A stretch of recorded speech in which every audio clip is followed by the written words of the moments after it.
Green ফুল একেবারে ছোট্ট ছোট ফুল হয়। আমরা বড় বড় গাঁদা করতে খুবই ভালোবাসি অনেকেই, কিন্তু মাছি গাঁদা হয়তো অনেকের কাছে অপরিচিতি। একেবারে মাছির মতো ছোটো ছোটো ফুল হয় বলেই তার নাম মাছি গাঁদা। যখন টব ভর্তি ফুল থাকে তখন কিন্তু অসাধারণ দেখতে লাগে। আমি এর আগে ভিডিও করেছি গত বছর, এবং সেই ভিডিওগুলো আপনারা দেখে নিতে পারেন কীভাবে কেয়ার করেছি এবং কত ফুল ফোটা যায়, কিভাবে কেয়ার করলে সেরকম ফুল পাওয়া যায়, তার পুঙ্খানুপুঙ্খ আলোচনা হয়েছে। এবং আজকেও আমি জানাবো যে গাছগুলো দেখছেন একদম ছোট ছিল, এরকম ছিল।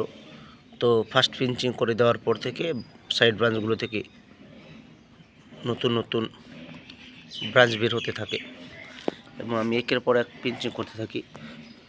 যেমন এটি আমি এভাবে কেটে দিলে হয়ে যাবে এটা পিঞ্চিং। এভাবে পিঞ্চিং করতে হবে যেমনটা চন্দ্রমল্লিকায় হয়, তাহলে গাছটা বুশি হবে এবং নিজের মতো করে একটা আকার দেওয়া যাবে। বিগত কয়েক বছর ধরে এই মাছি গাঁদা করছে এবং ভালো রেজাল্ট পাচ্ছি, ভালো ফুল হচ্ছে, মুগ্ধ করছে আমাকে। সেই জন্য প্রতি বছরই আমি বিভিন্ন নার্সারি ঘুরে বেড়াই সেই মাছি গাঁদা খোঁজার জন্য। আমাদের রায়গঞ্জের সাইডে মাছি গাঁদার চারা অবশ্যই পাওয়া যায়, তো আমি নার্সারিগুলোতে খুঁজে নিয়ে আসি। এবার একটু লেট হয়েছে, মোটামুটি টাইম ঠিকই আছে, তাও তো আরও আগে করলে আরও বেশি গাছ বড় করা যাবে, বেশি ঝাঁকড়া করা যাবে, অনেক অনেক বিশাল ফুল পাওয়া যায়। তারপরে এগুলো অনেক ফুল পাওয়া যাবে, যেটা আমি বুঝতে পারছি। এভাবে দেখুন কি সুন্দর গ্রোথ নিচ্ছে। খাবার বলতে কিছু নেই, ডিপি সার 10 দিন পর পর দিচ্ছিস।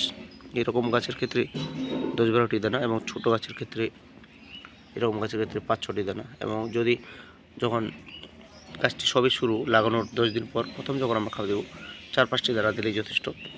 মাটি 30% গোবর সার এবং 70% গার্ডেন সয়েল দিয়ে তৈরি করেছি। আর হাড়গোড় শিংকুচি দেওয়ার কোনো প্রয়োজন নেই।